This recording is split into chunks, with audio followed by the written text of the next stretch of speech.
Right then, what shall I call this video? I think I'm going to call it business as usual. We live in real strange times at the moment. What with this Wuhan virus or coronavirus.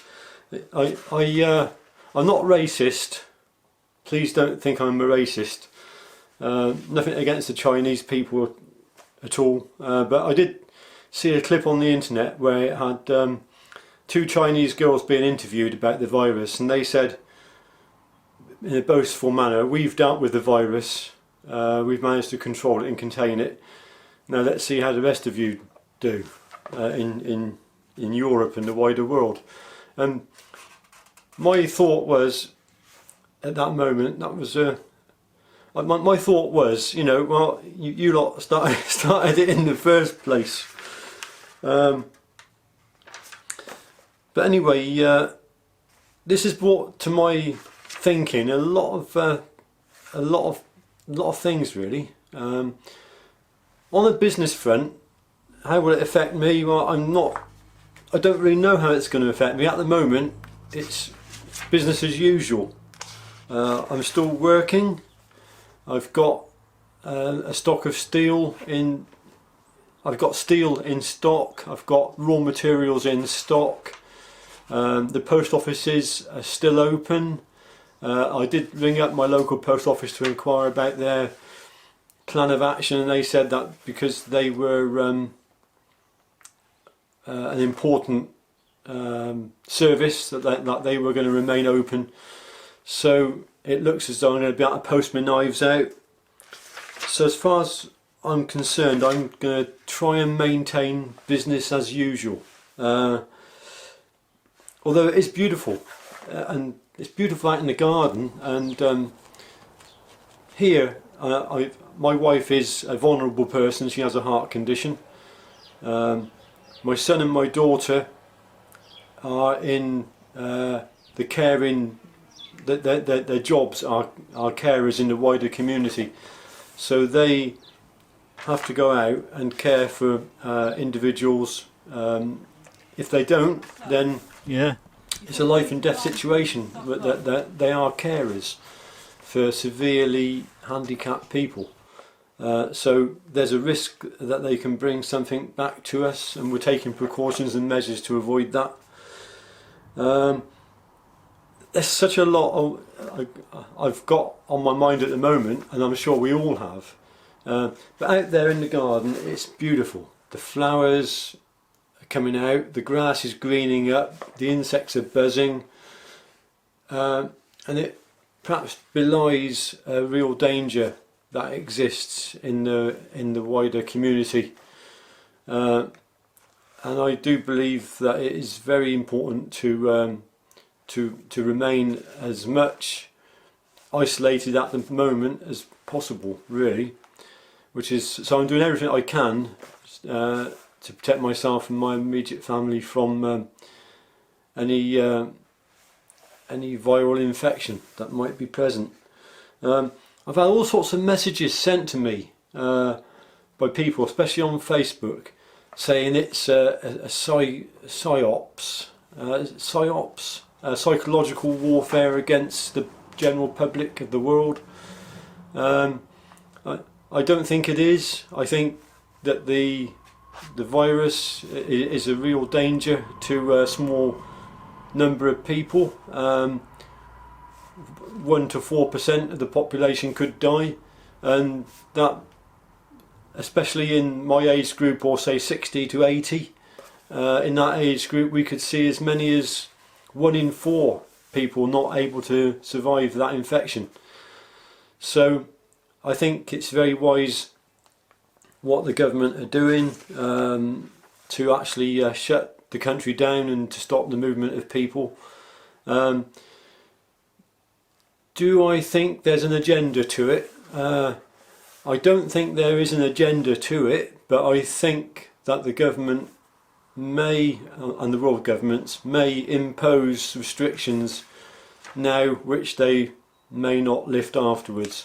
And so ultimately I think there will be, to some degree, a loss of freedom and that might be they might make it very difficult to have large public meetings to convene in the future. So maybe you'll have to seek a license if you want to have a get together.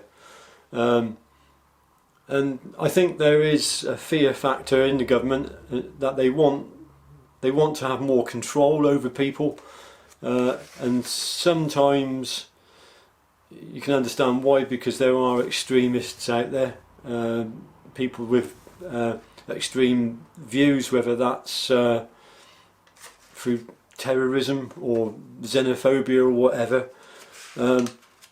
I think that this is getting political, and I don't really mean it to go political, but I suppose it can't really go. It's difficult because, you know, what's the sign of a civilization? What's the sign of a democratic nation of people? And it's something that protects and looks after the minority. It protects and looks after those that are not able to look after themselves, the infirm, the elderly, the disabled. I think we've got to accept that we're all humans and we're all sharing the planet. But having said that, I think that the mass movement of people and aircraft travel has obviously contributed hugely to spreading this virus, and certain activities perhaps in China, in the wet markets, etc., seems likely that that was the initial cause, and so I think they'll have to perhaps look into what food they eat in the future, because all these viruses, SARS, H2N1, Corona or Covid-19, it's all started over there. And I'm a person that calls an egg an egg. You know, I'm a bit of a realist. I like things to be understood as they are, and it's a fairly simple way of understanding, I suppose. Really, I suppose I'm a simple person, but that's just how I am. And I'm not into conspiracy theories. I do subscribe, funny enough, to some conspiracy theory channels like David Icke, etc., because I think it's good to have a balanced outlook on life, because I think the government isn't always right, and I think the conspiracy theorists certainly aren't always right either. But I think it does good to have a balanced output. I try myself to remain grounded in nature. I try and exist most of my time without a telephone. I've got a mobile phone, but I don't have it on me. I don't wear a watch. I try to have myself grounded in nature and in what I'm doing around me. And that's basically me and what I'm like, really, as a person. I'm not too emotional. I'm pragmatic, a realist. That's what I am. So that's how I apply. That's how my thinking rolls over into my business. I'm realistic. I'm a pragmatist. And, you know, I'm going to soldier on. I'm going to keep on going.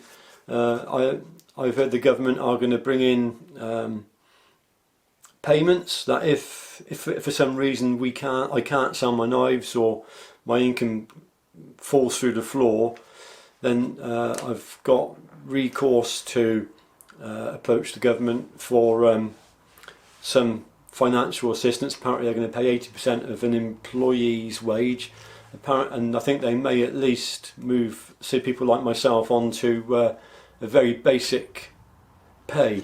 I'm not going to financially struggle through this, because I've got my son bringing rent in, my daughter brings a little bit of rent in. I have no mortgage here. I have no debts, no overheads. So I think I'm going to get through this okay. even if I am not able to send my knives out, or if the supply chain breaks anywhere along that line, then obviously my business grinds to a total halt. But I'm not going to go under because of that. I'm going to weather it quite well, I think. But my plan is to keep on working and keep on doing what I'm doing. Maybe take a little bit of time off. I want to enjoy this beautiful weather as well. I'm not able to go anywhere. I'm going to adhere to the advice that's been given. I don't want to spread the infection if I should get it. I don't want to get it if I haven't already got it. So I feel that I have a duty of responsibility. I feel that we all have a duty of responsibility not to spread this on to other people, especially those that are vulnerable. We could be responsible for their death for all we know. It's that serious. But anyway, now to the meat of the video. Sorry about that. Oh, before I do, money. Isn't it funny? The government suddenly able to produce all this money to pay for us, all this money to privatise the railways and get the hospitals and get this and that running and doing and going, with all this sudden amount of money which has come out of nowhere. The magic money tree, as my son calls it. I did have a talk about money with my son. He's quite interested in looking into money and where it comes from. And I'll put a clip of that in toward the end where we talk about money and Boris, God bless him. And you might find it interesting. But anyway, I finished a batch of knives. I'm working on a big batch. These are all tapered tang 4mm, apart from a couple of 3mm knives that I'm building.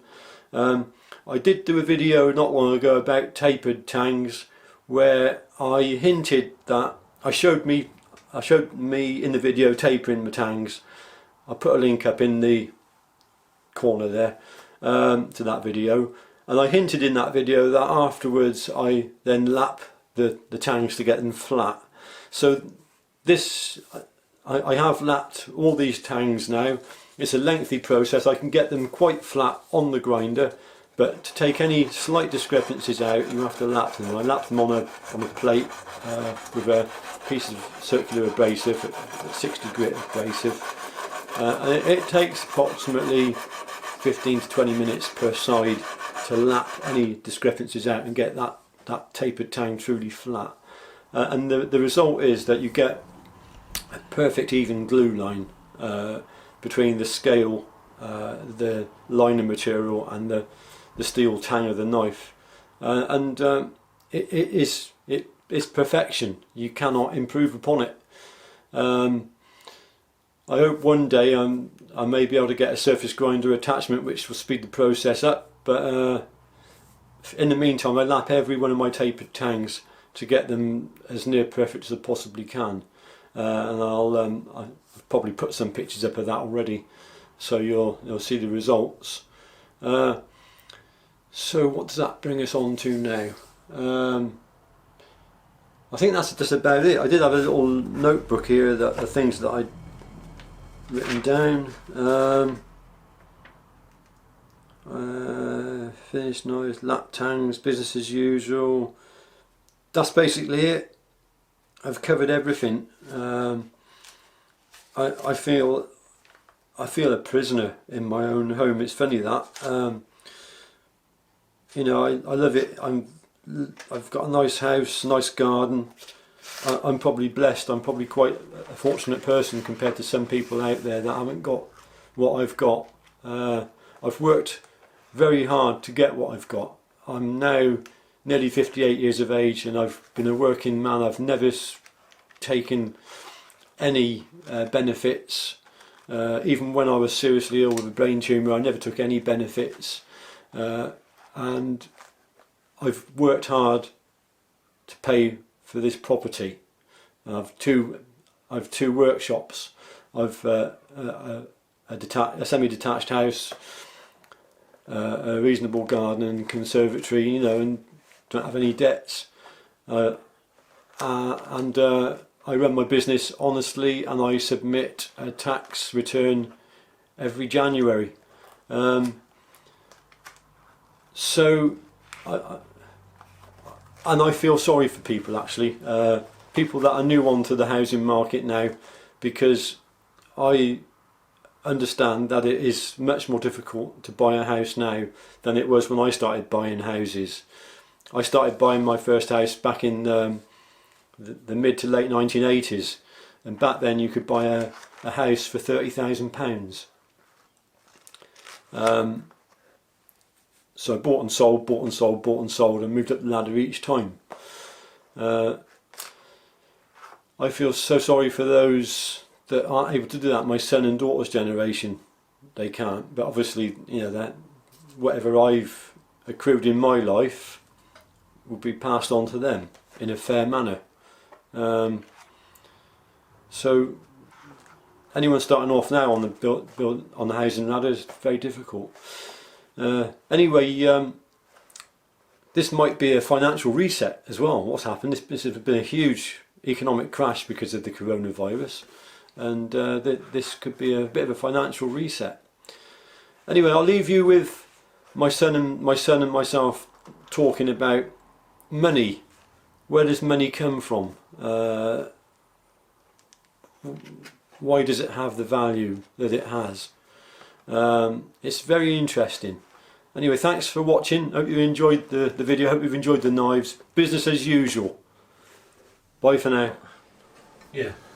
So tell us about money. Where's Boris Johnson getting all this money from to get the railways to work and all that? Well, first of all, you have to and all the, you know, the vast amount of money that's required to pay people who are not able to work. 80% that are paying their wages, etc. Yeah. Well, you got to bear in mind first of all how money gets its value. For money to have its value, everybody has to want it or need it. And so the way the state gives value to money is by forcing people to give the state money. So you kind of got to ask yourself the question, why are we exchanging stuff like phones, food, our labour, our time for little slips of paper that we can't do anything with? And it's because it's like, say the government, for the sake of imagery, points a gun to my dad's head and says, if you don't give me £5 every year, I'll shoot you, or I'll incarcerate you. And that means that then people need the money then to pay for fines and not go to prison. So that they'll then exchange their goods and services for those bits of paper. The illusion most people suffer under is that a state requires tax for revenue. It doesn't, because the state's got an infinite capacity to put in little bits of paper that's only restricted by inflation. And inflation's where you have too much money following too few goods. So if you have a system that pumps money into it, but doesn't use that new money to produce new goods and services, then you'll have inflation, which we've seen in the housing sector, because banks produce money through loans in the fractional reserve system. A bank can issue out 10 times more than what it has in loans. Am I rambling? No, you are a bit. Try and put it into a nutshell. Well, but basically, the government doesn't have a limit on what it can spend, and in times like these, when all of a sudden the government has to use that capacity to infinitely spend, it should give rise to it should beg the question, where the hell is all this extra dosh coming from? It's like after the 2008 crash, all of a sudden trillions and trillions of pounds are pumped into the system. Where did they come from? Before then, the total money in the system wasn't up to that level. This is what I wanted to hear. Yeah, it wasn't up to that level. So they're trying to put forward the idea that we are borrowing money that already exists, but if after the new cash injection, the total amount of money in the system is greater than what it was before, it means that a lot of money is being created ex nihilo out of nowhere, and so it should start triggering it in the minds of people that if the state has that power, then what can the state use that power for? And the state has that power because it's got force. It can force people to want those bits of paper. Now, Boris Johnson, I personally I like his character. I think he's a jolly fellow. He's quite funny. He'd be good in a sitcom. I think he's a good Prime Minister. What do you think about Boris Johnson? I don't think. I think he'd be good in a sitcom, you know, like Only Fools and Horses or something like that. But no, I mean, he's dragged his feet on this, trying to safeguard economic interests. I mean, it is good to see the Conservative government, which is like the capitalist party, bar none. Socialism. Yeah, adopting social. They're going to have to nationalise the entire industry to keep the economy running over the next couple of months. They're already having to nationalise the service. They're already those services aren't being very heavily used at the moment. Like the trains, they've been nationalised now, but who's travelling on them? Well, there have been a lot of people, stupid people, travelling on them, but in the future they're going to be necessary to get workers to places that they need to be. So, and when the shit hits the fan, you need to have more centralised governance, more centralised organisation, and you can't let the profit motive be the deciding factor in everything during a situation like this. It just doesn't work. Yeah. So I've got a feeling that they're going to. One of the reasons why they've nationalised the rail network is so they can pump a lot of money into it, Well, bring it up to date, and then re-privatise it again, making a lot of money in the future for people. If the Tories are in charge of that, then yeah, it's a shame we didn't get Corbyn in. But the thing with nationalisation, the reason why that's good, because if you look at the way the economy was run after World War II, we had a thing called Keynesian economics in, where basically Keynes saw that we were going into a slump, we had an economic kind of downturn after World War II, and the only way to come out of that is to spend, is to just issue new currency out to throw money into the situation. So what the government did under Keynesian guidance was to just ensure full employment by employing unemployed people with the magic money tree it's got. Yeah. So anyway, just tie up here. You're now going to work. Yeah. And what do you do for a job? I'm a support worker. You go work with a older man that requires care and support. So does that place you and our immediate family in harm of contamination from this virus? Well, we're practicing distancing there, so it would be the same harm that would be, or the same risk that we'd have from going to shops and stuff like that anyway.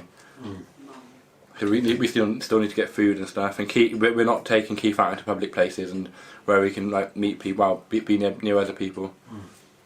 Don't let the word Keith be in the there. meantime, there are other carers looking for him, looking after him. Yeah. So they're bringing their germs in to his. Oh yeah, it's expanding the risk. Yeah, but I've got to do my job, because if I don't, then people die. Yeah, you've got to do your job, haven't you? Yeah. Okay, Chris, thanks for that.